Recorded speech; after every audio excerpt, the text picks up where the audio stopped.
करने की सबसे आसान ट्रिक। प्रत्याहार निर्माण नियम। प्रत्याहार का अर्थ होता है संक्षेपीकरण, संक्षेप का अर्थ होता है छोटा और कर्ण का अर्थ होता है करना। प्रत्याहार प्रति, आंग, हृ, घय 4 शब्दों से मिलकर हमारा प्रत्याहार शब्द निर्माण होता है। प्रति और आंग हमारे इन शब्दों में यह दोनों उपसर्ग होते हैं। अगर परीक्षा में पूछते हैं कि प्रत्याहार शब्द में कितने उपसर्ग का प्रयोग होता है तो आपको बताना है 2 उपसर्ग का प्रयोग हुआ है। हृ हमारी धातु होती है और घय हमारा प्रत्यय होता है। प्रत्याहार किस सूत्र से बनता है? तो प्रत्याहार बनाने वाला सूत्र होता है आदि रंत्येन शहेता। आदि का अर्थ होता है पहला वर्ण और अंत का होता है बाद वाला वर्ण। 2 वर्णों के सहायता से प्रत्याहार का निर्माण होता है। प्रत्याहार की संख्या 42। यूपीटेट सुपरटेट की परीक्षा में आपको हमेशा संख्या 42 लगानी होती है, यही सर्वमान्य मत होता है। और यह मत किसके अनुसार? लघु सिद्धांत पुस्तक के अनुसार माना गया है।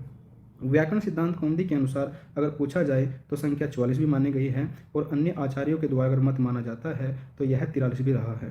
42 प्रत्याहार सही संख्या है, आपको परीक्षा में यही लगानी है। 2 हमारे बढ़ जाते हैं तो 44 हो जाते हैं। 43वां रैम प्रत्याहार और अय्यम प्रत्याहार 44वां होता है। और अब देखते हैं प्रत्याहार बनते कैसे हैं और किस तरह से परीक्षा में प्रश्न पूछे जाते हैं।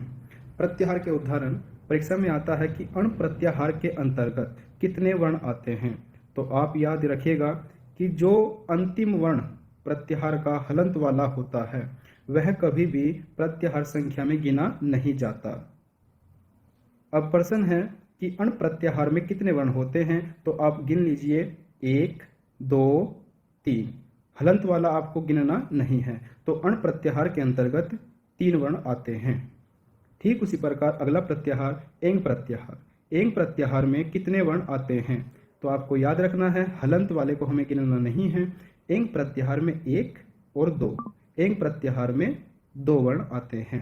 ठीक उसी प्रकार ऐच प्रत्याहार में कितने वर्ण होते हैं? जो हलंत वाला होता है उसे हमें गिनना नहीं होता। ऐच प्रत्याहार में भी हमारे 1 और 2, ऐच प्रत्याहार में 2 वर्ण होते हैं। आप सभी के लिए अब अगला प्रत्याहार है, जो पहले 3 प्रत्याहार हम कर चुके हैं। मुझे आशा है कि आप समझ गए होंगे। और आप बताइए, आपके लिए 10 सेकंड का समय है कि अक प्रत्याहार के अंतर्गत कितने वर्ण आते हैं। हलंत वाले को आपको गिनना नहीं है। आइए देखते हैं। अक प्रत्याहार में 1, 2, 3, 4 और 5। तो अक प्रत्याहार के अंतर्गत 5 वर्ण आते हैं। हमेशा याद रखिएगा, जब भी कोई प्रत्याहार बनता है, अगर अक प्रत्याहार भी जो हमारा बना हुआ है तो हलंत वाला अंतिम वर्ण अवश्य होना चाहिए, तभी वह प्रत्याहार होता है। अगर किसी प्रत्याहार में बाद में हलंत ना हो तो वह प्रत्याहार नहीं कहलाता।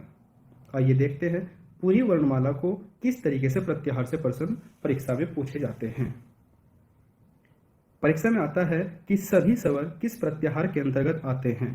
तो आपको देखना है जो भी हमारे प्रत्याहार यहाँ पर लिखे हुए हैं उनमें स्वर कौन सा वर्ण होता है। अ होता है स्वर, तो याद रखिएगा सभी स्वर अच प्रत्याहार के अंतर्गत आते हैं। दूसरा प्रश्न, सभी व्यंजन किस प्रत्याहार के अंतर्गत आते हैं। सभी व्यंजन किस प्रत्याहार के अंतर्गत आते हैं, तो हल प्रत्याहार के अंतर्गत सभी व्यंजन आते हैं।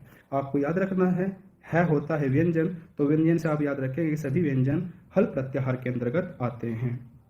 अगला प्रश्न, अंत स्तः व्यंजन सभी किस प्रत्याहार के अंतर्गत आते हैं। तो आपको याद रखना है जो अंत स्तः की शुरुआत होती है वह य से होती है और इन प्रत्याहार में सभी में यह आपको यहाँ दिखाई देता है, तो यण प्रत्याहार के अंतर्गत सभी अंत स्तः व्यंजन आते हैं।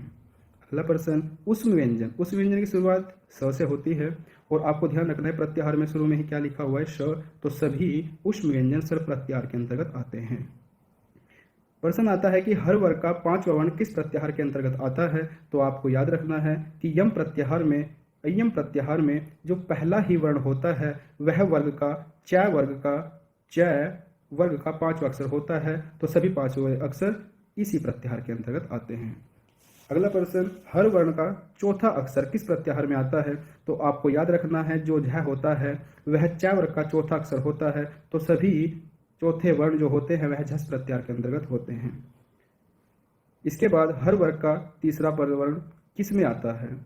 तो आपको याद रखना है जो ज है वह च वर्ग का तीसरा वर्ण होता है, तो सभी तीसरे वर्ण जस प्रत्याहार के अंतर्गत आते हैं। अगला प्रश्न बनता है कि हर वर्ग का पहला और दूसरा वर्ण किस प्रत्याहार के अंतर्गत आता है। तो आपको याद रखना है जो हमारा ख है वह क्या वर्ग का दूसरा अक्षर है। तो याद रखिएगा जब यह दूसरा है तो हर वर्ग का पहला और दूसरा वर्ण ख प्रत्याहार के अंतर्गत आता है।